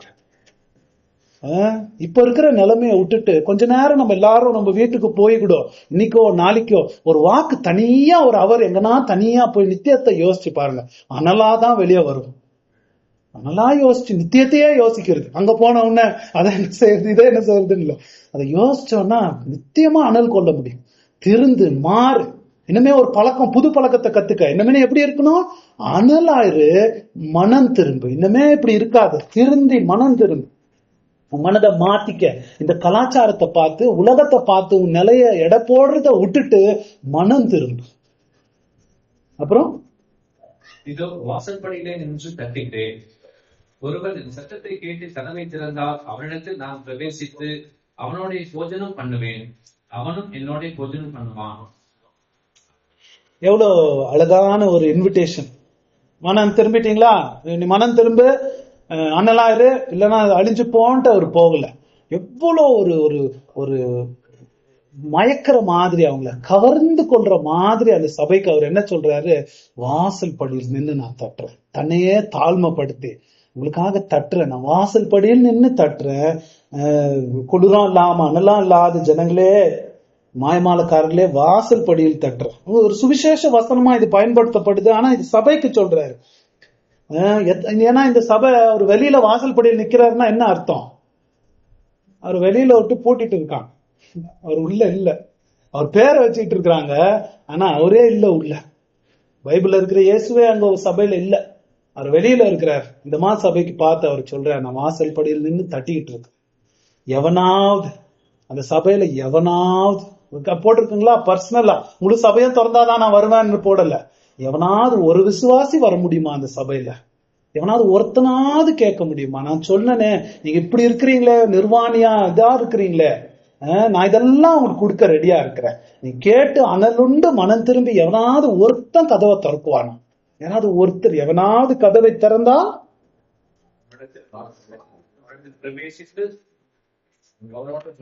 அவன் இடத்தில் பிரவேசித்து அவனோடு போஜனம் பண்ணுவேன். இது உன்னத பாட்டுன்னு ஒரு புக் இருக்கு. அந்த பாட்டுல வருகிற ஒரு லாங்குவேஜ் அவர் பயன்படுத்துறார். என்னத்துக்கு குறிக்கிறாருன்னா, உங்களோடு ரொம்ப நெருங்கி இருக்கணும்ன்ற விருப்பம், ஒரு அந்யோன்ய ஐக்கியம். உங்க கூட நான் விருந்து சாப்பிட போறேன்னா என்ன நம்ம கூட சாப்பிட போறாரு இல்ல.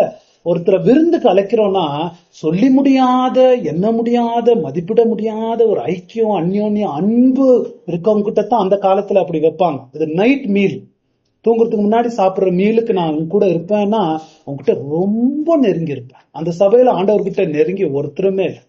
பேருக்கு சபை இருக்குது, ஆனா இந்த மாதிரி ஐக்கியத்துல யாருமே இல்லை. அவர் வெளியே வச்சிருக்கிறாங்க. அவர் சொல்றாரு, இந்த மாதிரி யாராவது என்னை கூப்பிட்டு ஒரு அந்யோன்ய ஐக்கியத்துல நான் இருவேன், கதவை நான் தட்டுறேன். குளிரம் இல்லாம அனலாம இருக்கிறீங்களே, யாராவது என் சத்தத்தை கேட்டு கதவை திறந்தீங்கன்னா நான் உள்ள உங்களோடு மிகுந்த அந்யோன்ய நெருக்கத்துல நான் இருக்க போறேன் அப்படின்ற அழகான இன்விடேஷன் ஒரு ரட்சிக்கப்படாத சபைகளுக்கு ஆண்டவர் சொல்றார், கதவை வெளியே தட்டுறார். இதுதான் நமக்கு, நம்ம இந்த தப்பான சபைகள் மற்ற சபைகள் எல்லாம் நம்ம அவங்களுடைய போதகத்தெல்லாம் திட்டுறோம், அதெல்லாம் தப்புன்றோம், நியாய தீர்ப்பை பத்தி எச்சரிக்கிறோம், பயங்கரமான அழிவு அவங்களுக்கு வரப்போகுதுன்றதெல்லாம் எச்சரிக்கிறோம். அதெல்லாம் நம்ம செய்யணும் தான், செய்யக்கூடாதுன்னு தப்பு இல்லை, வேதத்துல சொல்லி இருக்கு. ஆனா நம்முடைய எண்ணம் அவங்கள பத்தி என்ன இருக்கணும் தெரியுங்களா?